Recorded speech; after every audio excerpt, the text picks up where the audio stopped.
आहेत ना, भरपूर अशा मायमाऊल्या आहेत की ज्यांच्या मागच्या जन्माच्या कर्मामुळे त्यांना या जन्मात मूलबाळ नाही किंवा लवकर होत नाही.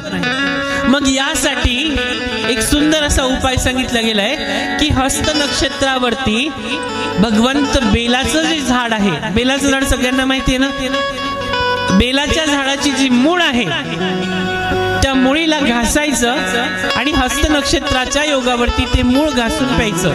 आणि जोपर्यंत गर्भधारणा राहत नाही तोपर्यंत 4 महिने 5 महिने हा उपयोग करायचा आहे. त्याच्या अगोदर करायचं कसं आहे, आता तुम्ही म्हणाल एवढं मोठं बेलाचं झाड त्याला खोदायचं जमिनीत एवढी काही गरज नाही. आज निसर्ग नर्सरी वगैरे वाचते, नर्सरीमध्ये झाडं मिळतातच.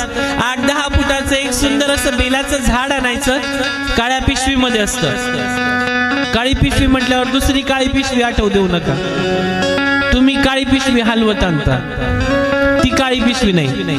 ही काळी पिशवी फक्त नर्सरीमध्ये मिळते आणि तिच्यात बेलाचं झाड आहे जे तुम्हाला जीवन देणार आहे. तुम्ही एखाद्याची जीव हत्या करून त्या काळ्या पिशवीत आणताय, ती पिशवी वेगळी. हस्त नक्षत्राच्या 8 दिवस अगोदर लक्षात घ्या आणि व्यवस्थित ऐकून घ्या.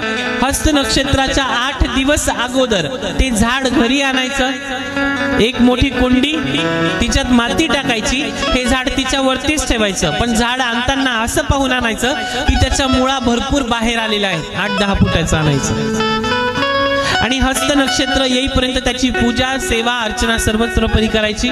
तदनंतर हस्त नक्षत्राच्या आदल्या दिवशी धूप दीप नैवेद्य आरती आणि नैवेद्य दाखवून आचमन करायचं पहिला दिवस.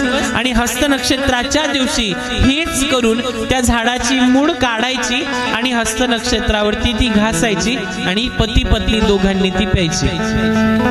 आणि जोपर्यंत गर्भधारणा राहत नाही तोपर्यंत. गर्भधारणा राहिल्यानंतर 4 महिने त्याची चर्चा कुणाशीही करू नाही, तेव्हा तो गर्भ टिकेल असं सांगितलं गेलेलं आहे.